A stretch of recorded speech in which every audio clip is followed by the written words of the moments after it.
Hi, everybody. Welcome to my talk on ski injury prevention for skiers and for snowboarders. My name is James Williams, and I am from City Sports Physio Clinic in downtown Vancouver. Let me just introduce myself. My name is James. I'm from the UK. I'm a physiotherapist. I've been in Vancouver for 3 years. I came over here to ski. There's not much good skiing to be done in England, so I decided to come over here. Our clinic has been in downtown Vancouver for nearly 40 years. We are treating everybody from all ability levels, activities, including concussion, vestibular issues, pelvic health, Pilates, all of the above. Lots more complicated things than skiing, but today we're going to try and talk about winter sports injuries. Our clinic has got experience ranging from international elite sports all the way down to your grandma with a bit of knee pain. That can include Canadian alpine skiing, men's Canadian soccer, rugby sevens, and lots more. For myself, my interests include strength conditioning, weight training, skiing, of course, general fitness. And today we're going to try and talk about what we can do as skiers and snowboarders to try and reduce our risk of injury when we're out there on the hill doing our favorite activity. I have been a skier since I was 7 or 8 years old, which is not very young by Canadian or European terms, but I love it. It's the thing I do every chance I get in the winter. And I'm always aware that there's a high risk of injury with skiing. It's a dangerous activity, and you are taking on the chance that you could go out one day and come home with an injury. But I'd say it's worth it. But I still think there's probably more that we could be doing as the general public of skiers and snowboarders to be reducing that chance of something bad happening to us. I think it's a sport where we tend to rock up with the coffee in hand, a little bit of a hangover, having not slept very well the night before, and try and head out there and do some of the hardest physical activity we've probably done all week. So these are some things we're going to talk about today. We're going to go through what are the most common injuries for skiers and for snowboarders, what we can do to try and prevent those from happening, how we might try and manage them if they do happen, and then just wrap it up with some final ideas, practical ideas you can take with you out there on the hill. Before I go any further, I will say that even though this is specific today for skiers and snowboarders, it is very much applicable to any kind of activity that you're doing. So whether you're a mountain biker, a runner, a gym fanatic, or just a desk jockey, doesn't matter. All these things are based on the principles of the human body, and so they are definitely relevant to you, even if you're not a skier or a snowboarder. If you have any questions after this video, please feel free to reach out to myself or to anybody here at the clinic, and we'll be more than happy to answer your questions. Moving on to the first section of common ski and snowboard injuries. The first one we always think of is skiers and their knees. Absolutely classic one. It's the reason that we have bindings that release on our skis. That's your knee ligament issues. The foot twists, the knee doesn't, or the hip doesn't, and then what's in between? Your knee ligaments. So that's really the classic one. And then I go on to snowboarders, wrist and hand and shoulder sprains, especially those situations where snowboarders catch their toe edge and go straight through the front and land on their hands. Classic one for wrists, hands, and shoulders. And then for both skiers and for snowboarders, head injuries, the reason that we all wear helmets these days, or at least I hope you do. And then there's the rest, which is probably the majority. And these are the things that we're going to try and address today. This is the stuff that you could probably be doing more to try and stop from happening. Okay, first thing I'll mention is number one risk factor for an injury is a previous injury. Most people have had some kind of issue before. Even if you haven't had like a major traumatic injury, you haven't been in a car accident, you haven't had a ski crash before and torn your ligaments, there's probably still things that are affecting your body, whether it's how you sit at your desk or whether it's sports you played as a younger athlete or things you're doing now that are just setting your body up in a certain way. You might be leaving yourself open to some kind of injury somewhere in the body. Muscle imbalances, avoidance of certain ranges of motion or body parts can cause issue in the long run. Even just awareness of an area. Where is your foot? Which way is it pointing? How strong is your hip? All those things that we're not really thinking about can be things that lead towards problems down the line. Even if, at the very least, it just predisposes you to a particular technique flaw. It could be that your left foot isn't as good at turning, and therefore you don't turn on your left foot, and then you get yourself into some kind of sticky situation where you need to make a left-footed turn, and you can't. Simple things like that. So, onto our second section of injury prevention. What can we do to prevent injury? Well, unfortunately, we all do accept some level of risk every time you click into your skis or you strap into your snowboard. There is a completely random nature of sport that we can't do anything for. We can't account for that. And I think that's particularly true as skiers and snowboarders. Up there on the mountain, it's a really chaotic environment. We've got weather changes, we've got snow condition changes, we've got other skiers, you've got lift closures, run closures, all these things that you can't account for when you show up on the day. These are things that we just have to accept. There's some level of risk there, and we have to be okay with that. The goal is to try and manage that level of risk. So you and your flexibility, your strength, your cardiovascular endurance, your technique, all of these things, that makes up your risk factors. How likely are you to get injured? And then the potential for injury, how severe that injury could be, often comes from the conditions, the mountain. Where on the terrain are you skiing? What kind of crazy maneuver are you trying to pull off at the time? Okay. That's that kind of balance we're trying to manage. So what can we do? Well, I've tried to lay things out here in a way that's fairly easy to understand. The two at the bottom there, equipment and safety, those are kind of overarching themes. Those are things that you need to be accounting for all the way through your ski season.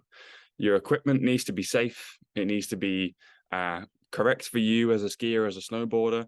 It needs to be up to date. You need to have good helmet, good goggles, good gloves. All of these things are going to set you up for success. And then safety is also just how you approach the hill. So, know your Alpine code. If anybody hasn't even heard of the Alpine code, look it up. It's got some really basic rules in there.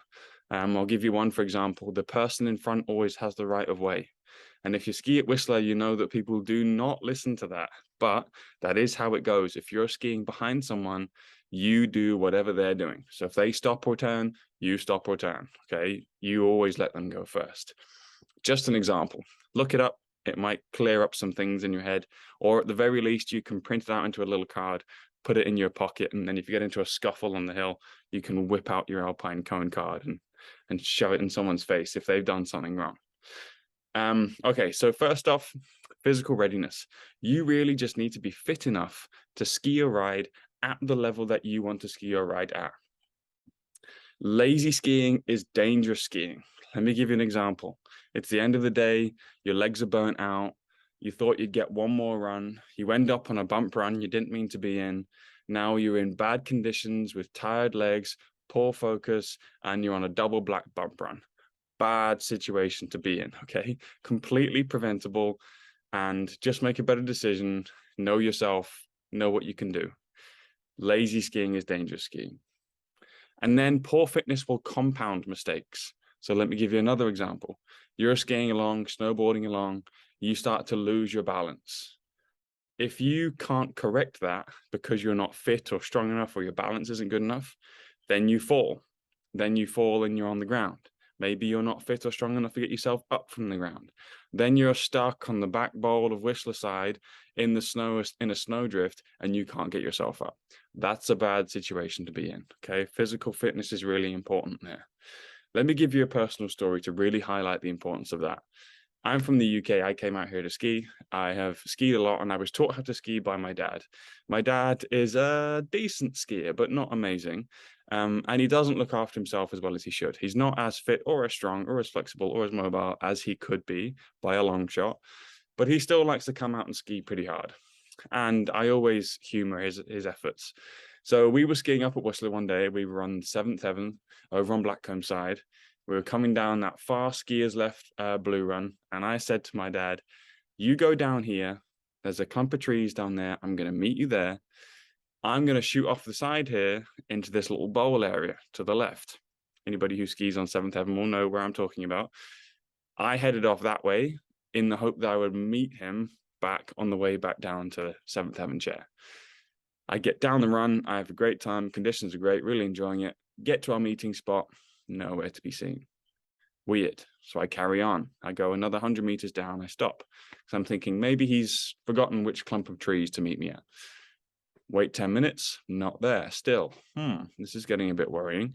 So my next rule, and I always have this rule with my family or with friends whenever I ski, if I lose someone, I always meet them at the bottom of the last chair that we skied on. Okay, so I go down to that chair and I wait there for 10 minutes. Still nothing. I'm calling his phone. He's got a UK phone number, so he can't pick up. Nothing. Then I see ski patrol come down and load up on the chair. And I'm like, oh no, this is not good. I'm really hoping that they're not going up to find my dad. I know you're not supposed to bug ski patrol people. So I went up behind them and I said, hey, are you heading up this way? Can I follow you? I wonder if you're heading for one of my family members. And they said, sure, no worries. Get on the chair behind. So I get on the chair behind. The lifties are very obliging and let me on. I go up and they get up and they go to the left. We went to the right. So I'm like, okay, they're not going towards my dad. So anyway, I carry on down. And after a lot of hunting around, I start to see a glove and then a pole and then another pole and another glove and then a ski. And I follow this little trail of breadcrumbs down towards where I find my dad, absolutely fine, uninjured, just sitting in the snow. He had tried to follow me into where I was going, lost his balance, fallen over, managed to get himself up, but couldn't get himself up and get his skis on. So he's trying to get his skis on in fairly deep snow. He's running out of breath. His legs aren't strong enough. As he's trying to put his skis on, he's fallen over and he started to tumble down the hill.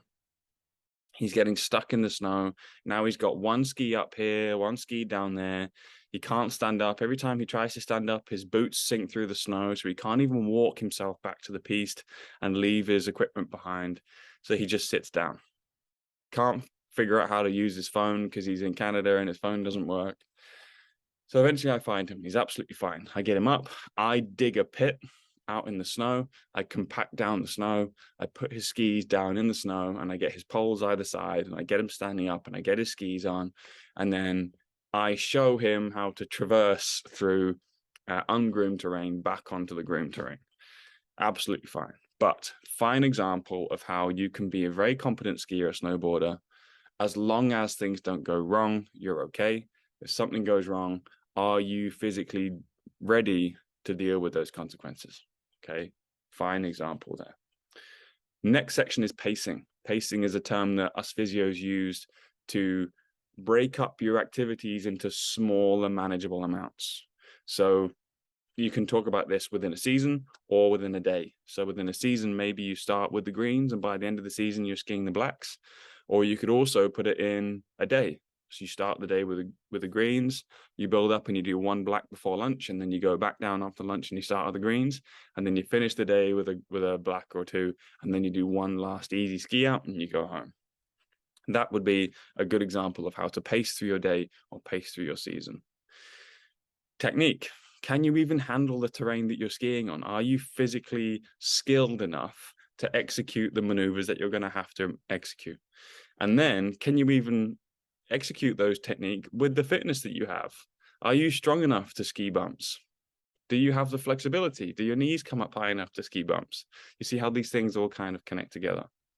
Matching your ski ability and your physical readiness is really, really, really important so that one of the two doesn't leave you open to some kind of injury.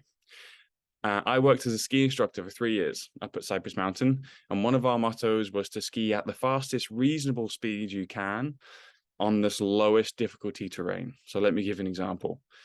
Going down a green run at a fairly fast speed, in control, executing some really nice turns is way more fun, way safer, and you learn so much more than, for example, taking off your skis and butt scooting down a double black because you're absolutely terrified, right? Can you see how doing the easier option with a little bit more style and a little bit more execution is so much more valuable than just surviving on the hardest terrain you can possibly do? You can do it in way more style and with a lot more safety. So that would be my pointer there. The final point to add to this little hierarchy here is mental readiness. And you don't need to be meditating on the chair. It's just purely have your mind clear enough to make sound decisions on the hill.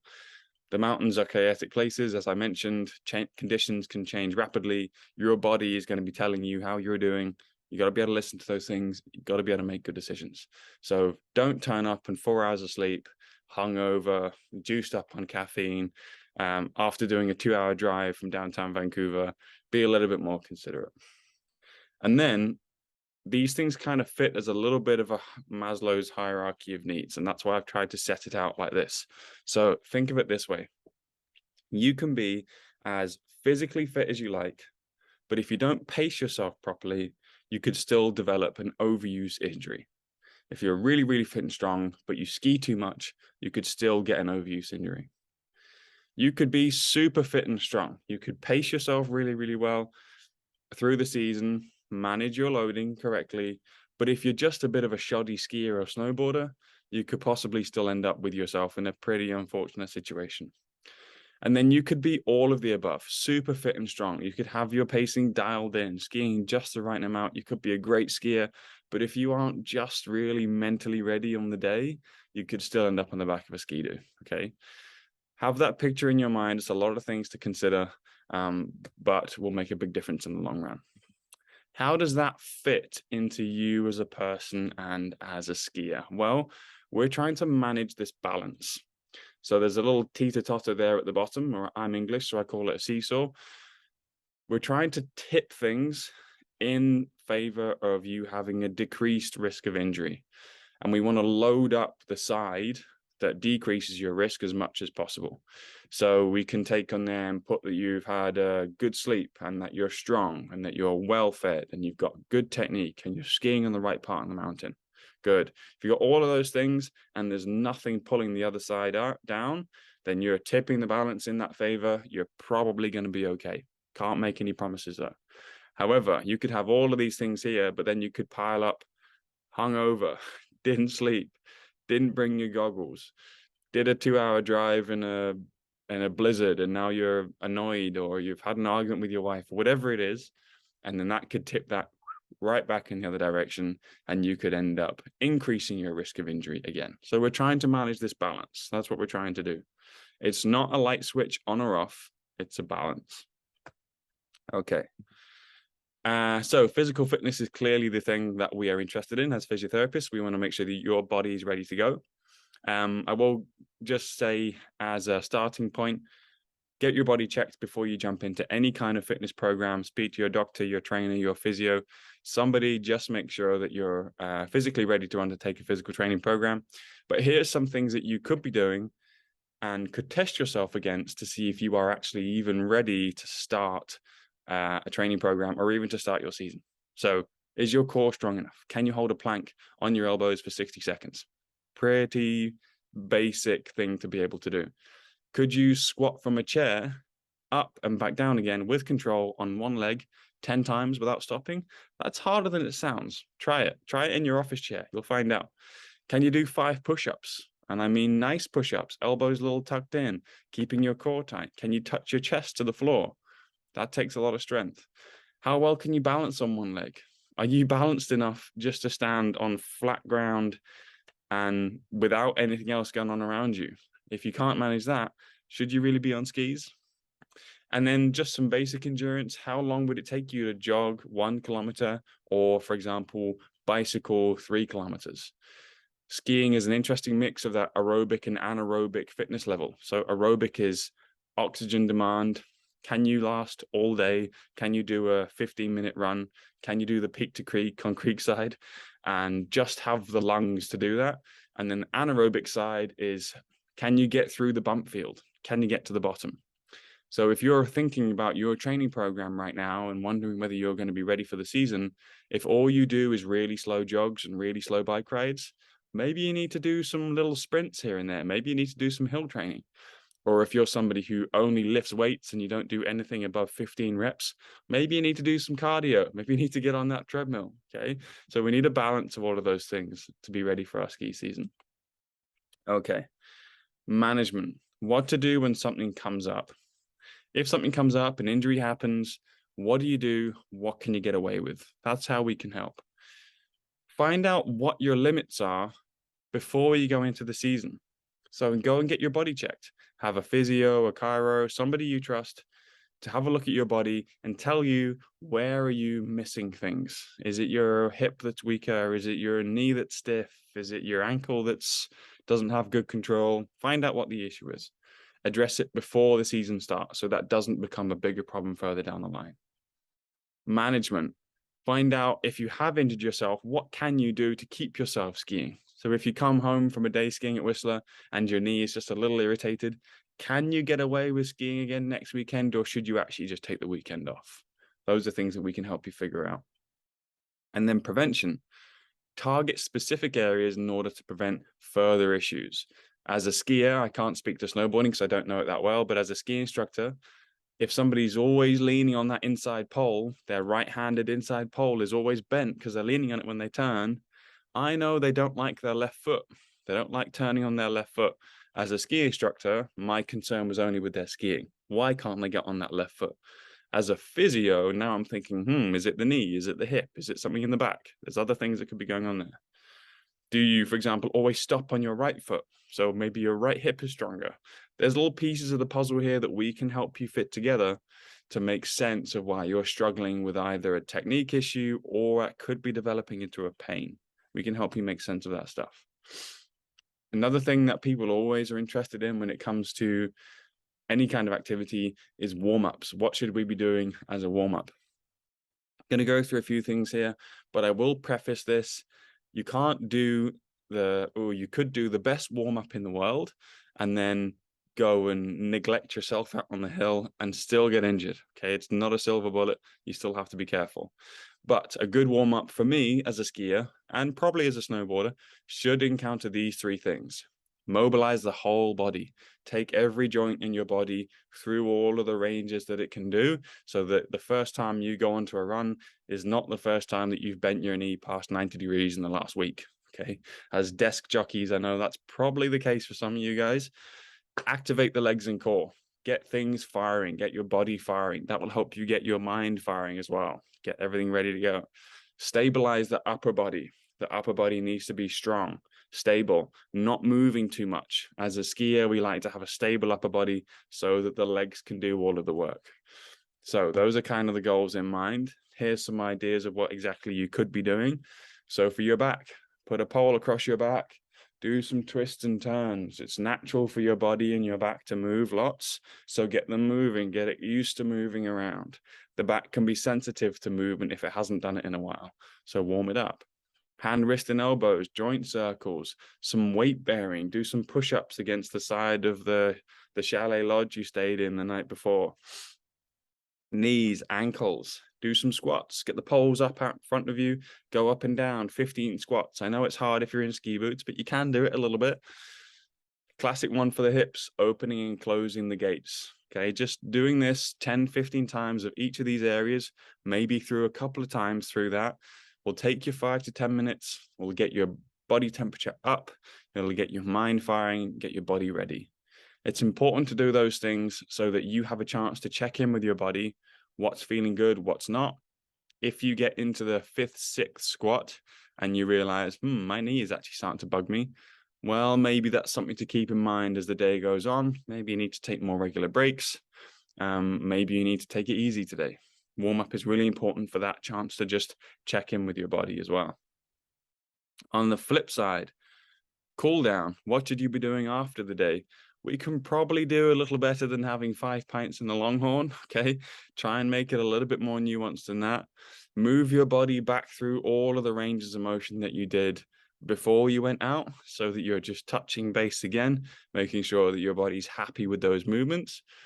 Use temperature as well to affect your tissues. If you're staying overnight in Whistler, a lot of those places have hot tubs. Jump in the hot tub, reperfuse your body with lots of fresh blood, get your temperature up. It'll help the pliability of all your connective tissues, and it'll just make you feel good. And then if there's still something that feels a little creaky and a little off, maybe you need to get on the foam roller or a Theragun or a lacrosse ball and get that into whatever part of your body, give it a little roll out and see if that loosens something up. There might just be something there that you can address quickly and stop it becoming a bigger problem. Or it can be a sign to you, hey, I need to go get this checked out because I can't seem to improve it with movement or with heat or ice and with some self-massage release effectively, okay? Here's some little bright ideas that you can take out onto the hill with you. Some things that I learned as a ski instructor that can make a big difference to your day. Never say last run. No such thing as a last run. You're skiing and then you stop. I never say that word in my mind, because I know me, if I say last run, that'll be the one I get injured on, because that'll be the one where I just take my foot off the brakes a little bit and I put them on the gas. I ski too hard, I'm tired, I make a bad decision. Never say last run. Go and do your ski out. And my second piece of advice is ski out early, because ski outs are always a gong show. Conditions are terrible. There's people everywhere. Everyone's tired. Stay away from that hot mess. Get your gear checked before the season starts. Good bindings, good boots, good skis that fit your ability. Same goes for snowboards and boots. Really, really important as a baseline, needs to be good. Next one, goggles fogging up. I can't tell you how many times I've had students as a ski instructor crash or fall over, and their excuse is, my goggles fogged up. Get good goggles, and if it's raining or it's wet outside, put your goggles on in a dry environment, and then do not put them up. No taking them up and down, because you're just drawing moisture into your lens. Take shorter breaks through the day. I know everybody likes the big boozy lunch in the fancy restaurants up the hill, but it does not do you any favors as a skier or as a snowboarder. Smaller breaks with little snacks, little sips of water will keep you going all day, keep your body on, feeling fresh. And then the final thing, or two final things, have a get out plan. If something goes wrong, have a meeting spot for your friends and your family. You're still in a dangerous place. Please have a safe get out plan. And then finally, get an assessment, get a lesson, speak to a ski instructor, speak to a physio, speak to a chiro, anybody you trust. Get people on board to help you be a better, safer skier and rider. Final thoughts to conclude then. Preparation is key. Going into the season, being healthy and ready to go is really, really important to make sure that you finish the season healthy. Get old and new injuries checked to limit their impact on your skiing. Not just so that you don't get injured, obviously that's really important, but we all want to enjoy our skiing. It's the thing that we love the most. Make sure you're not limited when you're out there on the hill. And finally, plan ahead, be safe, enjoy your time up there, and get some advice if you need it. Thank you so much for listening, guys. My name is James. I'm here at City Sports Physiotherapy. If you have any questions and you want to reach out, you have any more questions, please do contact me on the email above, and we'll be happy to come in and speak to you guys again. Hope you have enjoyed the rest of your day, and thanks very much.